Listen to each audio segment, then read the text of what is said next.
What's going on, everybody, and welcome back to another episode of Wrestling with Tomorrow. I am your host, Mike Kinney, and with me today, Mike Kinney's crutch, the co-host with the most, Randy Harig.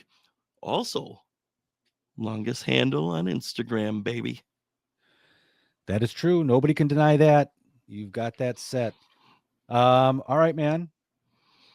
Well, Randy, I think it's time for you to tee us up a little bit. You want me to tee you off? Yep. Today's episode is all about... Well, yeah. Go ahead. You got this. I believe in you. It's all about sexual Congress. Nope, it's not. It is not. Today's episode is all about the calm before the bell. We're going to talk all things... There, I found it. Hey, there it is. I knew you had your notes. We're going to talk all things Grand Slam related. If you don't know what Grand Slam is my return to the professional wrestling ring this coming Saturday. By the time this airs, it will be October 30th. And on November 1st, I will be having my one and only return match to the ring. Think of it as the theatrical reboot of your favorite movie that you never knew you wanted. That's what you're going to deal with on Saturday. And we've been leading up to it all year. So if you're joining us for the first time, just know that it is my first time back in the ring in a competitive professional wrestling match in 18 years. I know. Pretty crazy, bud. Pretty crazy. I'm not really, you know, what is true though, is that I am starting to get like just a little bit nervous for it. I haven't been nervous for it at all. Not really at all. And now that it's less than a week away, I'm starting to get some pre-match jitters. Randy is showing me he's turning his phone on silent so that we don't have our... It's on vibrate. I'm going to put it on my chair. I know exactly where you're going to put it on your chair too, because you're a sick bastard. Anyway, so November 1st, if you're even remotely close to the Twin Cities on November 1st, a couple of days, consider coming to the North High School, St. Paul, Minnesota, MAW's Grand Slam VII. There are crap tons of professional wrestling legends that will be there. There is a mini convention that starts at 3 p.m. The show itself starts at 6 p.m. If you come to the convention, you'll get to meet Randy and I in person. We're going to have our Wrestling with Tomorrow booth all set up. Tons of swag ready to pop off. Just all kinds of stuff ready to get going for the day. Get you a brand new Cowboy Gator McGraw figure. That right there is Flash Funk. But yes, in case you didn't know, in my hands... Oh, you didn't know? ...is the brand new Cowboy Gator McGraw Micro Brawler that is available at either my merch booth this Saturday, so very limited there. There are a few left on ProWrestlingTees.com. They have been... It's one of their best sellers, if you can believe that, over the last week, is my Micro Brawler. They've sold almost all of them. And then all of the remaining stock is available at strictlygator.com. So make sure to head on over there. Tons of micro brawlers. And if these sell out the way that I think they're going to, we can probably consider doing a second figure, but of that in my return match gear. Randy, you know, I would love to see a Randy micro brawler. Let's be real. Don't look so disappointed. I'm not so disappointed. I'm used to being let down.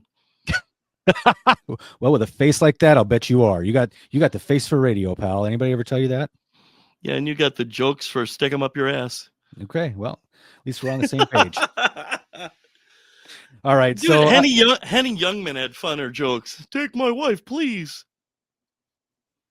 You lost that one. We're completely out of sync. You don't know who Henny Youngman is? Like the king of the one-liners? No, sir. He's the king of the 6 seconds. I thought you were. No, you outshine me, buddy. Well, I think that the only shining around here is this bald head of mine. Look at this. It's just my cheek. Hey, man, we should actually talk just a smidge more. Dude, Adam Bomb is going to be at MAW. The Great Muta is going to be at MAW. Holy shit. I am sweating profusely, Randy. I had to take the sweatshirt off. Oh boy. Well, looky here. What are you wearing? You know what I'm wearing? I'm wearing my kids' merch tee that is available on my pro wrestling tee store. So go support my kids. They think they're super cool because they have their own merch. But what are you wearing?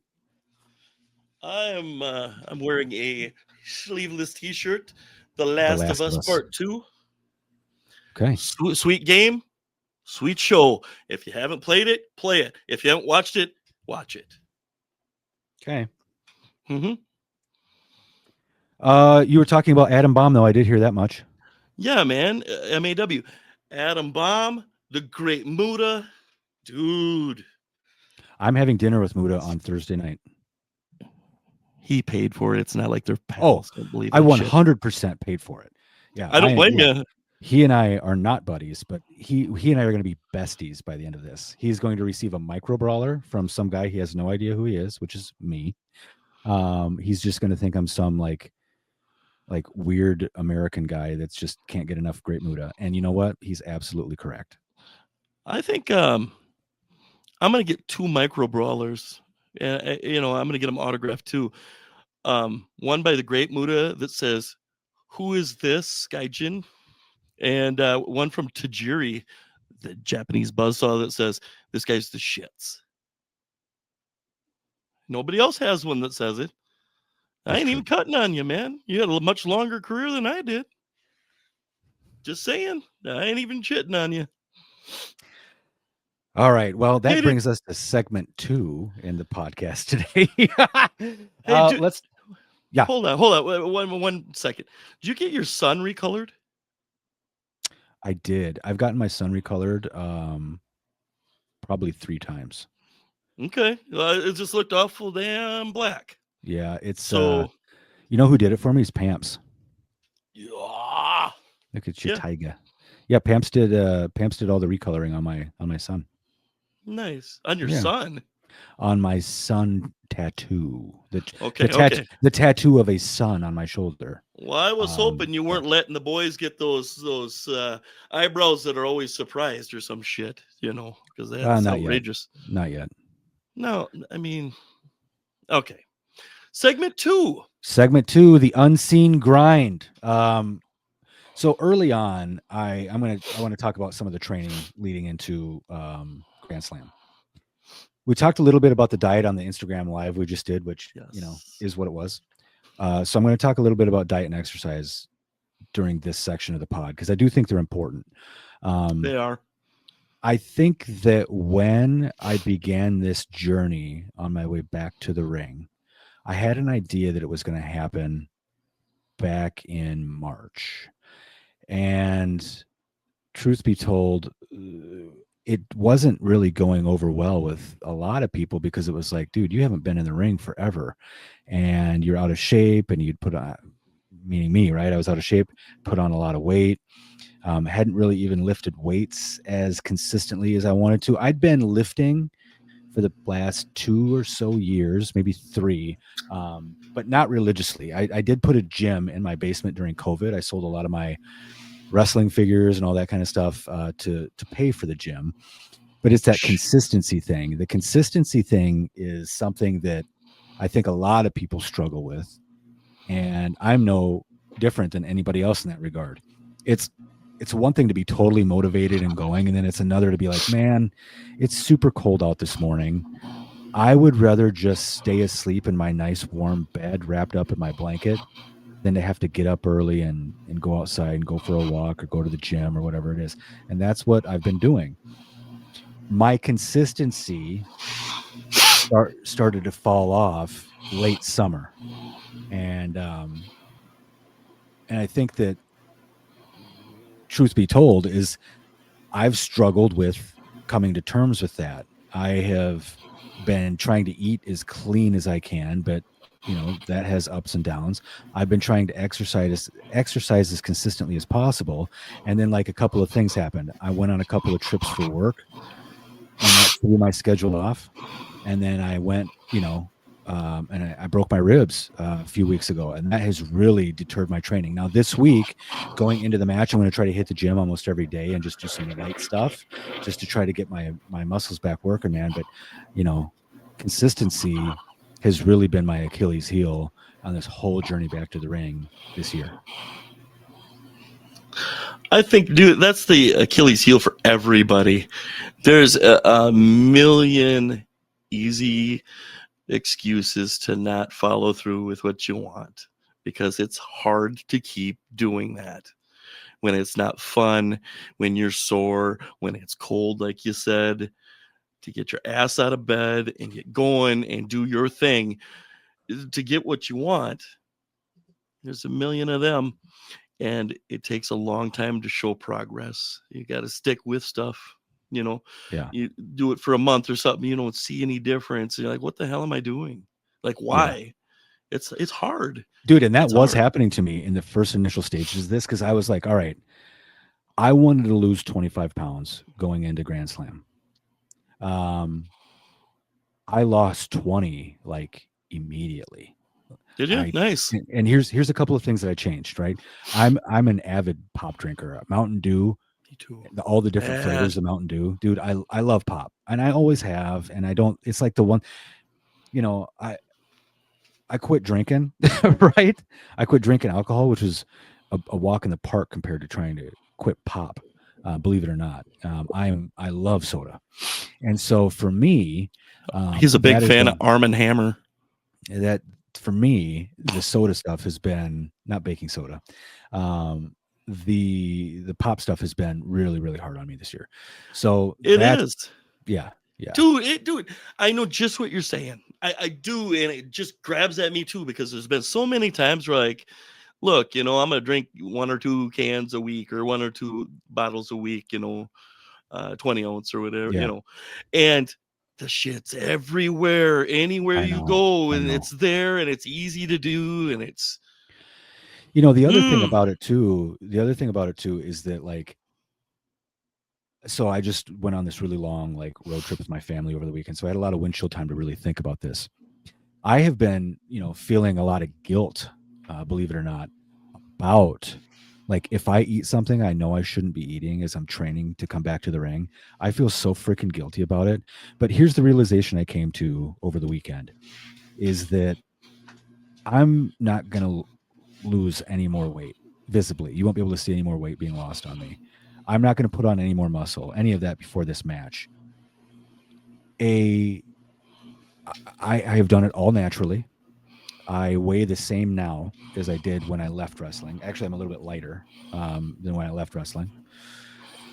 And I think that it's important to just highlight the idea that if you're going to do something like this naturally, and by naturally I mean you're not taking Ozempic and you're not doing anything else, you're not having your stomach stapled or whatever it is. And for those people that have to do that, by the way, good for you. Like, honestly, I am a stubborn prick sometimes, and I'm like, if I'm going to lose the weight, if I'm going to get in shape, yep, I know. If I'm going to lose the weight and get in shape, then I'm going to do it the hard way, just to see if I can do it. Just because fuck you, weight. Right. Well, hey, I got nothing wrong with it. I think it's great. It's just what I wasn't prepared for was how long it's going to take, because of how old I am. It's taking a lot longer to actually drop more and more weight. I plateaued. That's really what was frustrating me, is I made all of these freaking changes, dude. I made all of these changes. I even started drinking coffee. And if you know me, I don't drink coffee, but now I do. And I've been doing all of these things this year. And I was drinking coffee to supplement the caffeine that I was getting from the pop, blah, blah, blah, blah, blah. Right. But I made all these changes and my weight plateaued. And then I was like, well, fuck, man, what am I even doing this for? This is super frustrating, and I don't want to do this anymore. And I want to eat a goddamn, cheese curd burger from Culver's, and doesn't happen, right? Yeah. So wait till next year, and I do. Oh, not happy. Here's what happened with that. So if you listen to the previous episodes of the pod, I was hunting this thing down. Or no, I wasn't hunting it down. I was intentionally avoiding it. And then we recorded the pod. Your mind was, though. It was like, yeah, I know. We recorded the pod the very next day. I said, to hell with it. And I went and sought out a cheese curd burger. I was going to have one. And I got to Culver's, and they had stopped doing the promo like the day before, and I was so pissed, and I was like, "This is the universe trying to tell me I do not get the Culver's cheese curd burger." But That is some shit off a movie. I did do something, and I have not posted it yet to socials, but I'm going to. I did get the jack-o'-lantern colored Whopper from Burger King. I did do that. Halloween related. I've got to partake. Big beefy burger in my face. I had one. Orange bun with black sesame seeds. I can't get past it. Or like the black bun that looks like they just saved a bunch from last year. Dude, I had that when it came out. That was like 10 years ago. No, it was longer than that. It was like 10 or 15 years ago. Turns your shit green. Nice. Legit Like purple green, Gatorade. Like The blue Gatorade, yeah. Does that happen? Are you kidding me? I'm a yellow or frost Gatorade guy. Frost Gatorade guy. I'm grape, orange, lemon, lime. Right on. Great flavors, Randy. So yeah. Anyway, my body's sore, man. My attitude is taking a bit of a shift because I'm just like, I'm nervous and I'm excited, and I don't want to fail this whole thing either, by the way. And you failing it can happen in so many ways. I can get hurt during the match and can't finish the match. I could lose the match. I could I don't know. I don't know. But like all these worst case scenario elements are just kind of like playing through my brain lately, and it's freaking me out. Don't let it. It would have been so much easier if I would have just gotten a Corvette for my midlife crisis. Instead of trying to get back into the wrestling ring. But here we are. This is cheaper. This is way cheap. I can't afford a Corvette. No, I can't even afford to look at one. And my body can barely afford to do the match, though. So that's where we're at.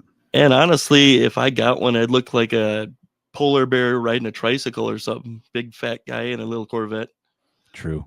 So F you, Chevrolet. Bastards. I don't honestly know that.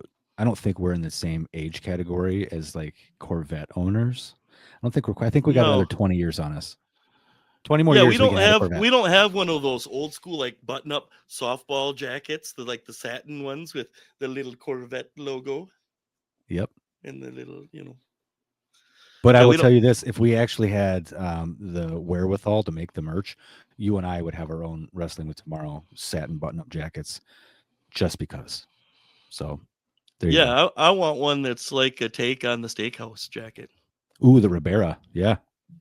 Mm-hmm. Yeah, we can have this. Yeah, the whole. I love it. Yeah, I think so. So for this segment, Randy, anything else you want to cover? Yeah, don't beat up on yourself. Like you said, you're this could happen. There's a lot of what ifs in this life. You can stub your toe and fall coming out the entryway too. That's true. You can rip the curtain down and you can see Shane's rear end. We've seen that happen before. Yeah, don't want to do that either. There's a million what ifs out there. What's going to happen is these days, these hours are going to fly by. Yeah. It's going to be there. And if you're anything like me, you're going to be nervous. Every single match or promo that I ever did, I got that little feeling in my gut, like, and I was excited to do it. I wasn't afraid, but you still get that. Or oh God, my music hit. Now I got to pee. Oh, every time. And nope, you can't pee. Song's playing, like, fuck out there. Yeah, all of those things are going to happen. Yep. Absolutely. I do. I don't know if I told you this yet. I did hire somebody to come and shoot backstage and to shoot our booth at Grand Slam and to kind of shoot the behind the scenes stuff, because I think that's going to be as important. The story itself, everything is kind of leading toward this retribution moment, and I think that by not capturing all of the footage that I can would be a crime. But you'd regret that. I guarantee it. I know you would. Yeah. It will be strange though. My wife and I were having a conversation about this recently. She asked me during my last however long, like when I was leaving pro wrestling almost 20 years ago, how many matches did I have at the end that I did I do sober? Because it wasn't uncommon for me to have, you know, a six pack before my matches by a certain point. And I told her that I thought, if I remember back correctly, it was the last 6 months. The last 6 months, I don't know if I wrestled sober once. Yeah, I was gonna say I don't know when the whole like wheels fell off thing Yeah. and like it went downhill so much. Yeah. I didn't know because you were on the road and I was doing my Yeah. own at the time. So yeah, that's a valid question, you know, and Yeah. Yeah. So she kind of was asking me like, did you get into the habit? Does that habit still exist? And I said, well, I don't know, because first and foremost, this is one match. I haven't had a drink in over 10 years. So hopefully it's not a thing. And frankly, I think I'm going to be so nervous that drinking isn't even going to be something I'm even thinking about, you know, during well, right. the day of. So You got all the stuff in your head now. Okay. yeah. Then you're gonna have a booth of stuff there. Yeah. Then you're gonna have people you haven't seen for a long time there. Yeah. Of this, that, and the other different people, and I'm hoping it don't even sneak into your head. I don't think that it will either. I really don't. Yeah. I think you got so much going on that day is going to come and it's going to go and it'll be bell time and your ass needs to be going to the ring before you realize it. You're like, Yeah, holy shit, the day went by. I guarantee that's going to happen. I really think so. Yeah, you're probably right. But like I said, man, there's a million what if things. You can't worry about those. You can go out there. You're going to do the things that you trained to do. You're going to go out there and you're going to make us proud of you, the AWO guys, the PCW from the beginning, you know, MPW, and then everybody on, you know, and your family. Yeah. Yeah. And all of that. You're going to do the things that you spent time learning how to do, and you went and spent time with Harley Race and all of these things. And you're going to know, too, that your dad's there with you, because there's no doubt in my mind that he's going to miss that show. Yeah, There's no doubt in my mind. No, for sure. He'll be there somewhere watching. I guarantee it. Yeah. So there's going to be so many things. And once that music hits, you're going to flip the switch and you're going to be back in character and you're going to go do your thing. Yeah. And a can of beer and stress. And what if I ate a burger? None of that shit is going to matter anymore. It's true. You're going to go out there. You're going to do your thing. I hope you don't get hurt, but things can happen in any match. You know, I hope neither one of you gets hurt. I you know, just saying, just throwing it out there. And I don't think it will happen. Yeah, you're probably you guys are both very capable in the ring. Yeah. I don't think there's going to be a problem that way. Yeah. You know, so, but sometimes you just need that verbal pat on the back saying, hey, man, like, it's all good. You know, I'm really hoping that, because the match is November 1st, I'm hoping that November 2nd, I'm just literally vegged out on my living room couch wearing the most comfortable sweatsuit, sweatpants and sweatshirt in the world, just hanging out, drinking a freaking Mountain Dew and watching some football and hanging out with my family, and not sitting in the hospital or emergency room, any bullshit like that. Like, that's what I hope for me on Sunday. You're going to be all right, man. I know it. Yeah. You know, I was thinking there are a lot of people coming to this, which I am so freaking grateful for. Dude. We're going to set up a little area. I'm hoping, I'm going to talk to the promoter about it tomorrow, but hopefully set up an area by the entrance to the building when people come in to get their tickets and stuff. Set up an area there so that after my match, anybody who wanted to see me just come specifically to see me, they can meet me in that spot, and we'll have an area kind of set up where we can just We can just chat. And the other thing I was thinking is what I'm going to do is after my match, if I'm capable, I'm going to go put my wrestling costume or my chaps and vest and everything back on. I'm going to go back out and talk to all the people. And then afterwards, and this is something I'm just kind of saying on the fly. I don't know if it's going to stick, but you tell me what you think. Bree thinks it's a good idea. Bree said, "Are you going to find a restaurant or something so you and everybody can go back and just like have, everybody who wants to drink can drink and just chat, have something to eat, just bullshit." Yeah. Mhm. And there's right in Maplewood, Minnesota. There's a Buffalo Wild Wings that you and I have eaten at plenty of times. I think that, and that's open till like 1 a.m. So I think that, after my match, we get out of the building, we get cleaned up, whatever, and we can meet the fans over at B-Dubs, man. What do you think about that? I'm down, man. I think it'd be great. I think it's going to be surreal to see the folks show up. Yeah. And it's going to be surprising in so many ways. Like, there's certain people that are going to be there, but I think there'll be some surprises that you don't realize. I really do. Do you know any? Are you messing with me? I talked to a guy today that asked me what time the shit was. And does he know that, or do I know that he's going? I don't know. Oh, okay. Who do you know that's going? I know a lot of people that are going, dude. Yeah. Let me ask you this. I'm going to ask you 3 questions. You ready? We'll play that game. Was it an AWO person? Yes, it was. Okay. Did they do security or did they wrestle? They wrestled. Last question. Did I ever wrestle them? I'm sure you did.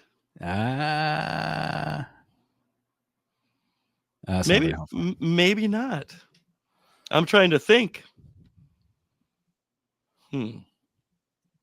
So Oz is the answer. It is not. Okay. All right. It is what it is. I hope to see as many people as I can. And I'm really, really looking forward to it. So I think we'll start putting it out on the social medias. We'll start plugging it away. Meet us at Buffalo Wild Wings in Maplewood, Minnesota at the conclusion of the show, or conclusion of my match, or conclusion of the meet and greet. I'm going to get cleaned up. I'm going to get my car loaded. I'm going to get out of there. I'm going to come visit with all of you. And we're just going to have a great night. And we're going to shut her down at the Buffalo Wild Wings, ladies and gentlemen. And this is the thing I'm going to do. If Muda or Tajiri want to come and eat with us, then by all means, they are certainly welcome to, and you can sit right by me. And they don't even have to pay us to do it. Shit, I'll buy the food. All right, man. I do want to talk as we continue on. We're talking about a lot of stuff that involves this show on Saturday. One of the things that is so important, it's a tool I want to give. If you're listening to this right now, I want to gift you this tool, okay? It is the power of visualization. Now, here's what I mean by that. I don't want you to think of some corny bullshit. I'm not trying to stick it in your head and say visualization is the key to everything. What I'm really saying is that I have a bit of a habit when I perform. I go out into the venue that I'm performing at. Now, whether it's any public speaking event or whether it's a wrestling show or whatever it is, wherever I am performing, I have to go into the venue and see what the audience sees. I sit where the audience sits. I have to look at that stage, wherever it is I'm performing, that ring. I have to look at it and visualize everything that's about to happen. I have done that countless times in my life. The most effective time I ever did it was for my TED Talk, and we were basically banned from going into the venue beforehand. We certainly weren't allowed to take photos, but going into the venue itself beforehand and just sitting there and trying to think through everything that was going to happen was very important for me that day. Yeah, I mean, beforehand and even afterwards, and just knowing where you want to be when you're doing certain things that are in your head, or realizing later on, okay, I was right here when this happened. I was here. And of course, I'm talking to you about the ballroom, but yeah, for the show, yeah. Okay, so where is everything in relation to each other? right. Where's the aisle in relation to the ring? Where's the entrance for the customers, the fans to come in? where's all that? You brought up the all of ballroom that. for the Lucha show that we're going to run at the end of November. We should talk about this too. Randy and I actually made the pilgrimage together a little over a week now to go to the ballroom, to check it out, to see it, to go in there and just kind of like Jeez. figure out where the locker room is going to be and figure out all these things. If you see my social media at all, you saw the little video that I put together of some of the stuff. But the fat guy going. But tell me, man, like, here we are. This is the official setting for you. Tell me about like what you were feeling walking back into that building. I mean, because I had told you all about it, and I know that you were stoked to go in there. So walk me through you walking through. It's hard to explain. There's not another place that I've went that I felt the same way. I've been in New York City to the Ground Zero site after the towers went down, and I felt the somber, sadness in the air that everybody seems to feel, and they feel like that at Pearl Harbor and things too. So it's not like that, of course, but it's a feeling that it's hard to describe to somebody that hasn't been back. It was 25 years ago that I had my first match there, and I walked in the door, and there's just, like a lump in my throat, remembering back to getting the truck there and bringing the ring in to set it up in the morning before the show. I don't think that floor's been painted. I really don't. There's still all the marks and things on the floor and missing paint and stuff from years and years of use. And if I had to bet, I would say that I don't think it ever has been. But I came through that front door, past the ticket window, and I still remember the marquee, AWO Wrestling Tonight. That's a mind blower. That's a mind blower. But the double doors into the arena, you walk in, and I'm thinking, my God, the ring was right here. I know right where it was. Thinking back to my first match, I know where I was when Grizz had his first match against Big Daddy Dolan. I remember the matches in my head, like it brought it all back to me, Yeah. just like it happened last week. And I remember the fan reactions. I remember coming out that curtain the first time when Static X hit, and I came out and I thought, holy shit, there's a lot of people here. Yeah. And I raised my folding chair up over my head and I pointed at him, and away we went down the aisle. And I thought, holy shit, this is real. And of course, I know it was, but this was another little instance like that where you came back and like, old dude, like, you did that here 25 years ago. That's true. This is the spot. Yep. And in a way, it's not my building, but I feel so lucky it's still around. I really do. A lot of them Truly. good places like that, the old historical places, aren't around anymore. And at one point, Austin flooded 2000. I'm going to get this wrong. 17? 7? No, it was it might have been, it was between 2004 and 2007. It was right in there, but flooded bad. And that building was underwater for a period of time. Mm-hmm. So, yeah, man, it's a miracle that building is still intact. Yeah. And not just intact, but the fact that it's like an active venue. And a lively venue. It is. The guy that we met that day, the son of the owner, if I'm remembering correctly. Yep. Very nice dude, very cool guy, and very excited to have something in here. Oh yeah, let's go look over here. Let's look at this. We'll do whatever you want to do. Let's go around and look. He was so excited. Yeah. They do their concerts in there, their little Mexican dance things and stuff. I don't know what they're called precisely. Yeah. But big concerts with big draws of people. Yeah. that's flourishing in a small town in Minnesota. It is. And, what we're talking about tools to really manage mental noise. We're talking about visualization. I think right now we're talking about gratitude. Oh my God. I'm so incredibly thankful that these individuals that own the venue not only had the idea to start running shows, but I was in the right place at the right time to make sure that that was me that was involved in that. So I'm so Yes. thankful for that. And they're thankful to have somebody coming in that actually gives a crap, not just about I the venue, but about the community. I think so too. I think that from what I'm getting is they like the history that we ran in that building. Yeah. That we had that show there, and when we come into their building, that's their business. We come in and we're like, oh my God, this is great. Like this was here, this. We're so excited. And I think that makes them genuinely excited too. Like almost like watching a kid open the thing at Christmas that they wanted to do and they thought they're Yeah. never gonna get. I think that's the kind of thing because I mean that's the closest that I could say that I felt to it. It's not like anything else. It just is not. No, you're right. You're absolutely right.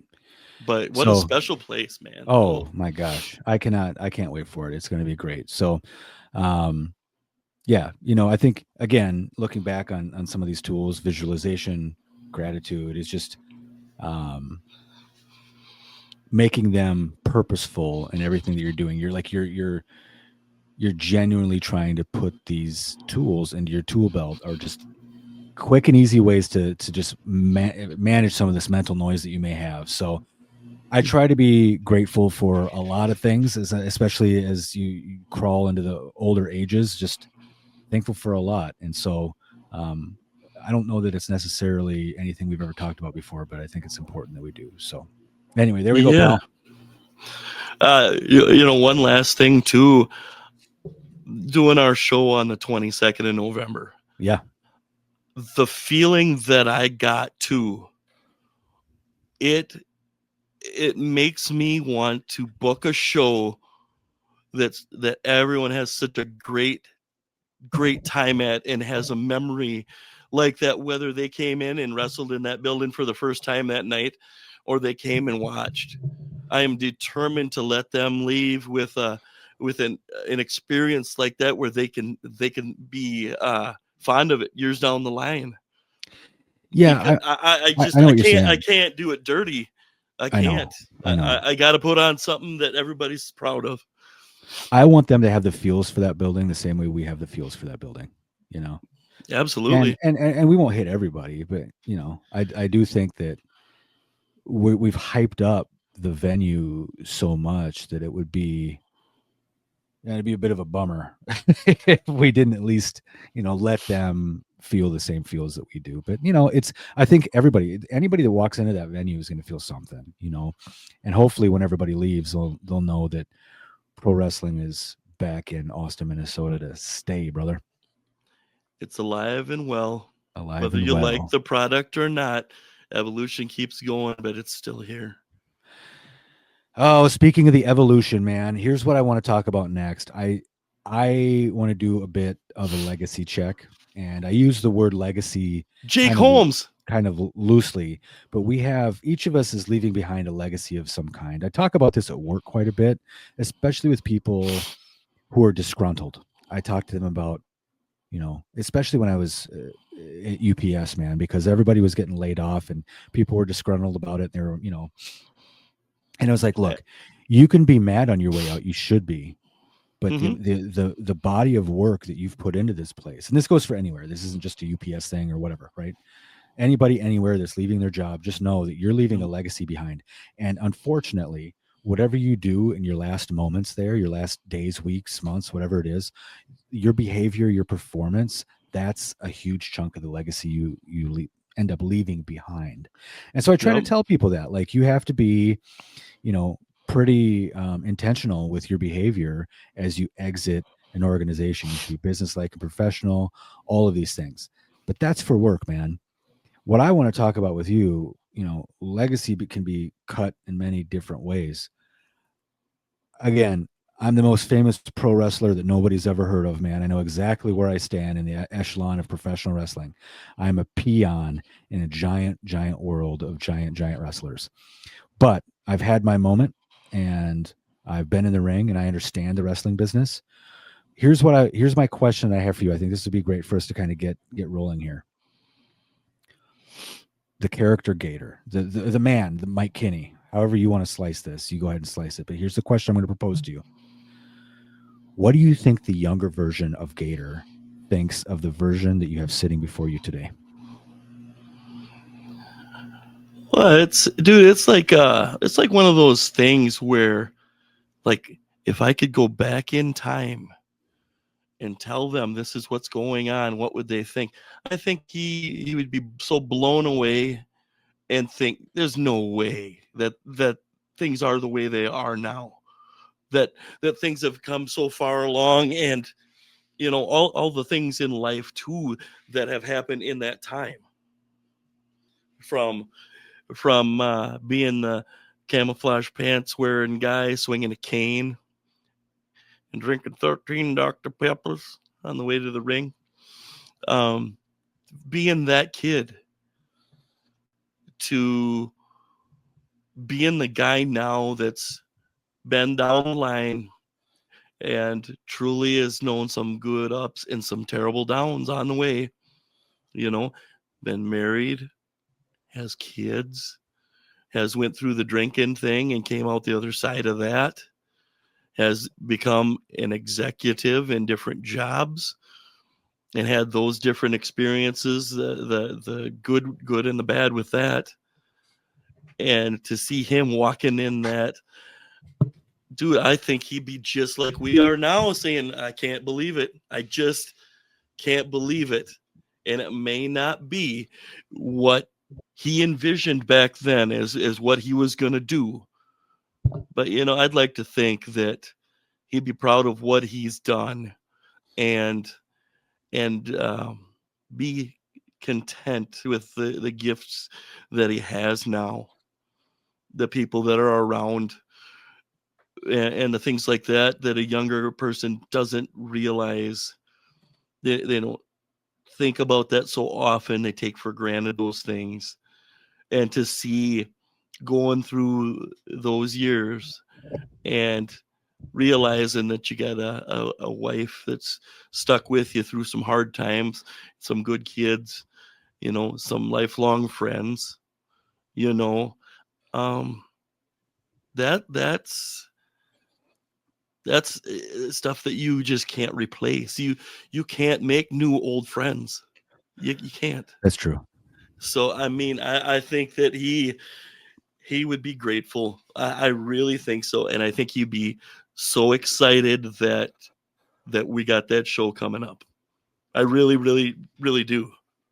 I think there's a lot of truth to what you're saying, and maybe I'm being too hard on myself. I've always been my worst critic. So here's I kind of think what we I'm all thinking. are, man. Well, I even watching my wrestling matches back, I hated watching them back when I was wrestling, because I would watch them back. We would try to record as many as we could on the road, right? And you watch them back so that you can learn from them. You're watching tape as any other athlete. You're trying to learn from it and do better and get better and do all of these things. Well, I hated doing that. I hated seeing myself because I never felt like I was good enough. And I think a part of me, maybe I'm wrong, but thinking back about who I was 20 years ago, I don't know that you could have convinced me that it was okay that I didn't make it to the top in the wrestling business, because that's what I was trying to do in some way. And I Yep. hadn't quite realized it. In my last final year, I definitely knew. Yeah. But the year before that, I was still chasing it kind of hard, and I started to have a feeling that I wasn't headed in that direction, but you just don't know what you don't know. And so, I was just still kind of chasing the dream. If you would have told that version of me, here's how everything is going to work out, I don't know if I would have had the emotional maturity to process it correctly. That would Maybe have been a not. mistake. I'm just kind of playing devil's advocate here. Yep. I don't know. Do you think that there would be disbelief that there's no way that things could turn out the way they did? As a young guy like that, thinking you'd be where you are now. I think that I'm so stubborn that I would have thought that, well, now I know what the future looks like. I'm going to change the future and make it better. I think that's what where my brain would have been with it. I don't think I would have Right. settled. I don't think I would have been like, yeah, that's fine. I don't think that would have ever happened. Just because of how driven I was, man. And I'm not unlike any other athlete or performer that's like in their peak. They're kind of chasing their thing and they haven't been told no yet. That's where I was. But I Yeah. definitely think in my last year, because we're talking about two different shades of Gator in this element here. That version, the one that was still chasing it and didn't know he wasn't going to make it, you couldn't have told him. The version of me in my last year, or even if you would have told me when I had my retirement match against Casanova in July of 07, if you would have told him everything that was going to happen, I think he would have been really good with that. I think he would have been impressed. I think that he would have been happy knowing that everything was going to be okay, because I was not in a good place mentally at that time. Sure. Yeah. So Yeah. I would suppose a lot of the guys that you were tight with when the booze and the stuff started really hitting, we're wondering how things are going to turn out.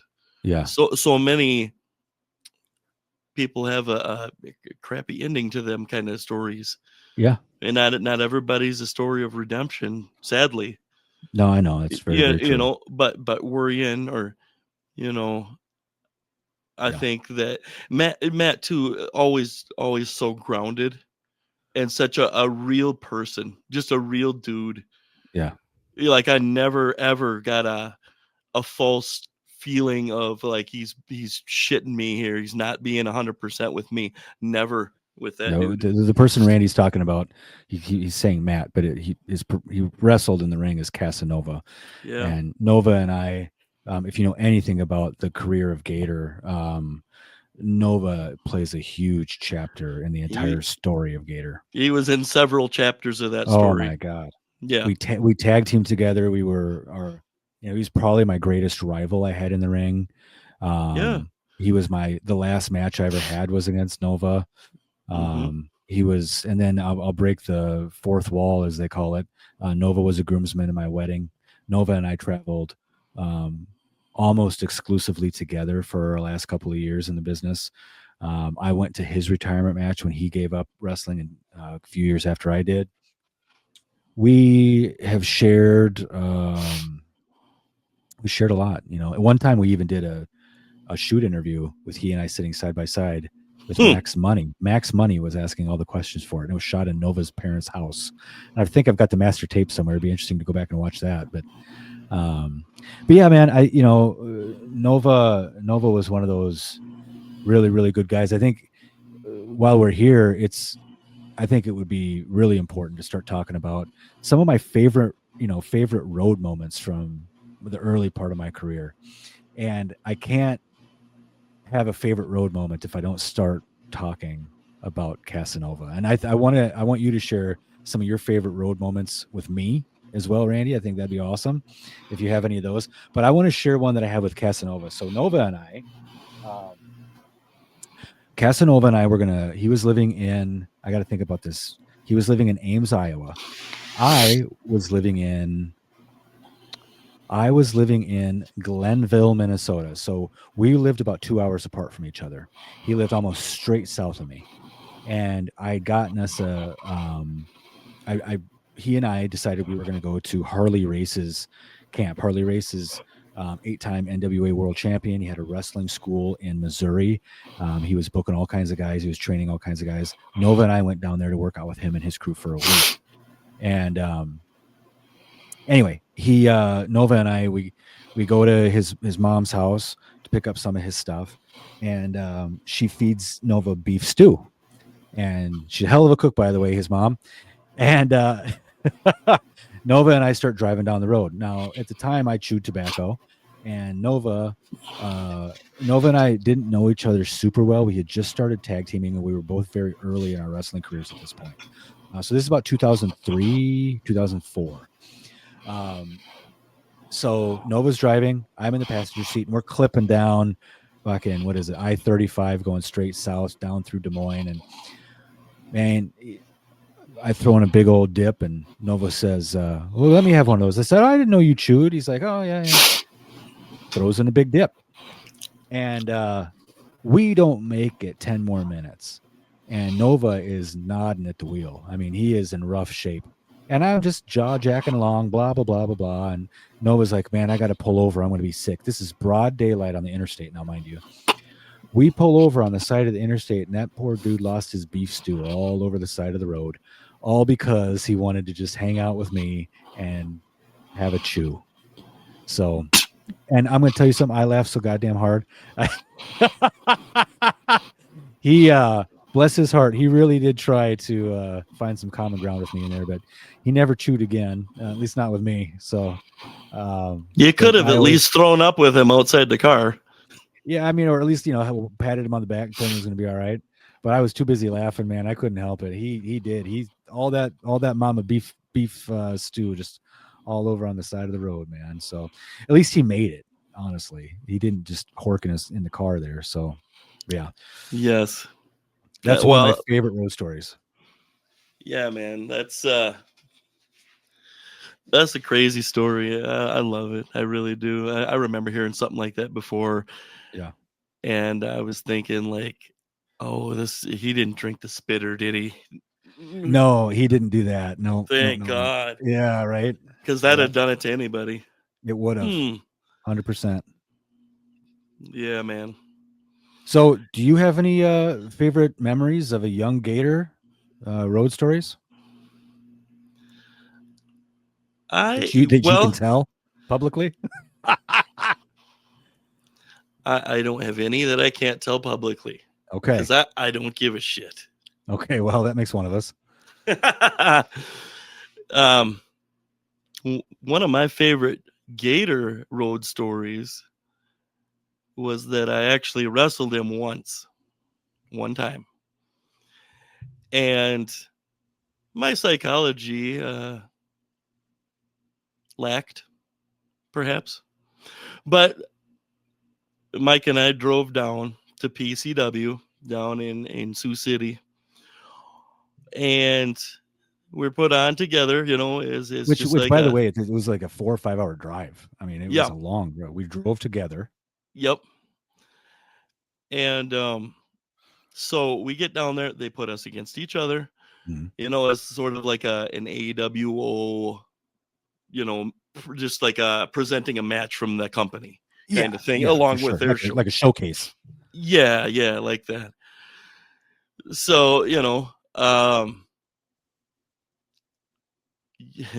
trying to remember for sure. You were working face that night, weren't you? I don't remember. I think you had to be. I don't know. I thought I was a heel probably down there more than I was a baby face. I don't recall. I don't recall. Well, anyways, so if you know him at all, he kind of goes by himself for a few minutes before the match. And I am completely different than that. So I remember, he goes, oh, okay. And he goes down this dark hallway. And he's thinking about the match, and he's getting himself ready to go and stuff. And I'm thinking, oh shit. Do I remember what the hell we're supposed to do? Well, I never had a chance to talk to him again. So went to the ring, and I believe he came out second, if I remember correctly. So we get going and having the match or whatever, and I take control from him. And I remember him about shitting when I called the tombstone. He goes, what? I was like, I got you. Don't worry. He's like, not sure about this thing. So I pick him up, turn him over, and I deliver the tombstone, and things were fine to my knowledge. He never complained about it or anything like that. So I don't think I hurt him, but I didn't go for the cover. I didn't try to showboat the fans. Didn't try to put in a submission move. Nothing. Instead, I went to the top. And I'm thinking, all right, he's going to get up and I'm going to give him a double axe handle, which is asinine after giving somebody the tombstone. It's freaking asinine. It's so stupid. I remember this. I remember this so well. And I went up to the top and he's still down. And I looked around at the fans and he's still down. And I'm thinking, Jesus Christ, dude, get up. What the hell? And he's selling this for me. He's doing the right thing. He didn't do anything wrong. But I'm thinking, all right, he's going to do this thing and then I can go for a cover. Stuff. But he doesn't come and doesn't come and doesn't come. He's laying there. And instead of like calling an audible and doing like some kind of savage elbow or some kind of something, I bet you I was on the top turnbuckle for like 30 seconds. At least it seemed like it to me. It seemed like an eternity. Yeah. Before he finally got up. And by then, like, I'm so nervous and shit's not going right. Then I'm about slipping and falling off the top rope. Then I did finally. You were yelling at me. I remember you were yelling at me. Get up, get up, get up. Get up. Come on, like, get up. Why have you not tried to pin me yet? You just hit me with the Undertaker's finisher and I'm going to lay here. I'm going to make you come pin me. And you didn't do it. Yep. And he did finally get up and I gave him a real shitty double axe handle. But I will never forget that in my life. It wasn't such a hilarious story for everybody else, but it's such a just a face palm thing for me. Like, how asinine. And I really thought a lot about putting together a match more after that. It's actually more of a learning thing than a funny thing. But yeah. But when you're like, come on, dude, come on, dude, come on, dude. And like all the wrestling, like you're feeding each other. Mm-hmm. And you're laying there for each other, make them look strong, and you're working together. And all of a sudden, you're disco dancing without a partner, you're sitting on the top rope alone. The referee's looking at me. Mike's laying out on his back, flat in the ring, and I'm looking at the referee. I'm looking at the audience, and they're starting to make noise. Yeah. Oh my God! They're wondering what the hell is going on. Yeah. Yeah, you should have pinned me. That I would say is the epitome of the shits. Oh, that is true. That is true. But it's funny to look back now and think, what the hell was he? What was I doing? Like, how stupid. But I can say I delivered the damn tombstone without ever doing it before to him, without hurting him. How you like that shit? No, it was good. It was good. I was at the castle, right? Yeah, I was at the castle. I was at the castle. I did tend to call shit in the ring too that I'd never done before to people, and so they're like, "What?" Mm-hmm. One of the first times I ever wrestled Shimdog, I called power slam, and not like a British bulldog, lay him up and then like shoot him off the ropes and give him the power slam, kind of like Animal from the Road Warriors. He goes, "What?" I shot him off, and we fucking did it, and I'm sure it looked like the shits. But I always kind of liked it. It was so fun to do. Like, that's an awesome move. Let's do this. I just want to know what goes through your brain. Like when you're throwing somebody off the ropes and you're just calling a move that you've never done before. Like what goes through your head to make that's okay? It seemed like a good spot for the goddamn you're move. All right, power slam. I always loved it. Like I'd run off Lex Luger, give him a big power slam, or the Road Warriors would be, and the Animal would hit that big power slam and they make the tag to Hawk or whatever, like these are all awesome moments. Like, let's do this. And Shane's like, what? What? Like, shoot him off. Rightfully so. And essentially what he did was like a forward diving, like bump. Yeah. And I just caught him by the head and just kind of slung him around. So I'm sure it was a shitty looking move, but good and sloppy. But we did it. Just yard-tastic. Hey, Yard don't do the power slam or the tombstone worth of shit. They probably do that, but they break somebody's neck. So. Oh, that is true, man. Well, I mean, shows on Saturday. I don't know. I don't know what else to talk about at this point. I think that we're under the final countdown. If you haven't bought your tickets already, go over to MAW's Facebook page. All of the information is on there. Yeah. Um, Midwest All Star Wrestling. They're going to have all kinds of guests for the show that day. So you pay to get into the show. You get into all the meet. Excuse me. Get all the meet and greet stuff for free. There are prices for autographs from a lot of the celebrities that'll be there. Everybody from Earl Hebner to Adam Bomb to Yoshihiro Tajiri. Uh, there's a number of people. The Great Muda. Revelation. That's right. And you will get to meet both Randy and I at our Wrestling with Tomorrow booth. There'll be all kinds of merch available for you. We'd love to be able to just say hello. Yeah, come say hi and tell us some funny wrestling road stories. Or tell us some road stories that we can't say here. Those are hilarious too. True.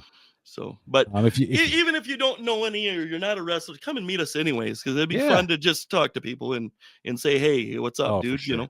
Yeah. And then afterwards, it sounds like we're going to do the after party at Buffalo Wild Wings in Maplewood, Minnesota. B-dubs. Soon as I get done with the show, I'm going to be heading over there. So hopefully I'll be able to see you there as well. If not, I'm going to have the chicken. I think that's a wise choice. I think if you're going to have anything, you may as well have the chicken. Where can they find you, Randy? All these people, they want to know, where can we find Randy on social media? To all the crickets out there that are big fans of mine, you can find me on Facebook and you can find me on Instagram with the longest, strongest, lengthiest, meatiest, bulkiest handle on the format. Randy_Harig_wrestling W tomorrow. There it is. There it is. And they're jealous, so they don't give me the blue check. You can find mine at Gator McGraw, MAGRAW, and I do have the blue check. If you want to follow the pod itself, our podcast on Instagram is at wwt.pod. You can find us on TikTok at Wrestling with Tomorrow. You can find us on YouTube at Kinney Confidence. If you're already listening to this on the Spotify's and the iTunes and wherever you're at, we appreciate you. Thank you so much. We love you. Thank you so much. Wherever you are watching or listening to us, I need you to do this for us. Please go and leave us a 5-star review. It helps us with all of our SEO elements that are tied to this podcast, so more people like you can get the word that this even exists. So the more you can help us promote it, the more we appreciate it. If you're looking at the screen right now, we do have a pod whatnot. That is going to be something we're going to start toying around with in either December or January. But if you want to get onto whatnot and follow along best you can, it's at WWT Pod. But that is the whatnot. Also, let's not forget about Patreon. Again, Patreon, we offer 2 tiers currently for $1 a month. You go on to patreon.com/wrestling with tomorrow for $1 a month now.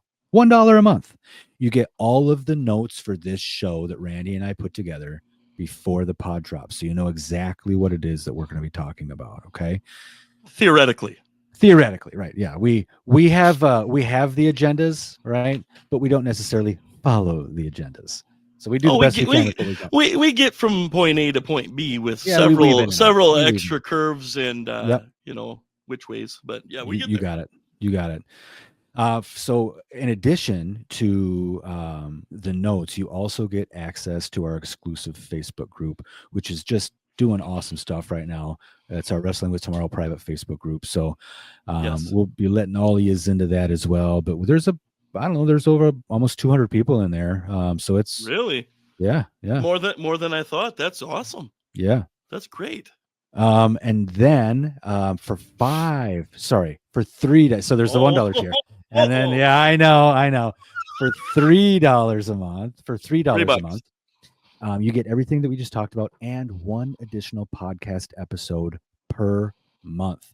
We've done a couple already. So if you're late starting getting into the Patreon, don't worry about it. You can go back and listen to all these. Yep, not that they're all available.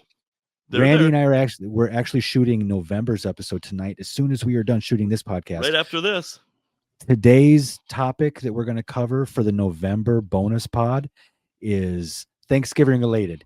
Randy and I are going to be talking about all things Thanksgiving, but all things Thanksgiving that are the drizzling shits, things that we hate about the Thanksgiving holiday. Everybody does their top favorites. Everybody does. We'll talk about the favorites, but what are the top 10 shittiest things about a really great holiday? Randy's bringing 5. I'm bringing 5.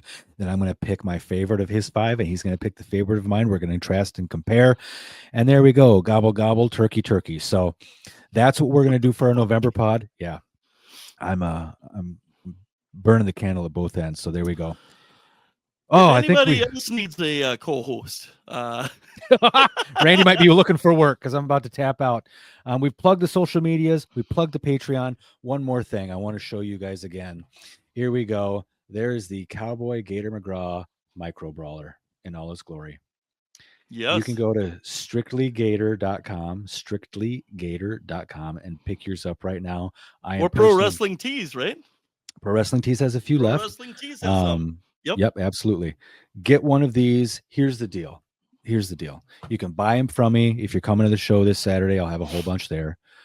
I don't charge for autographs. I want everybody to understand that right now. I think it's bullshit when people charge for autographs. I'm going to charge you for my merch. If you buy merch from me, I will sign it for free.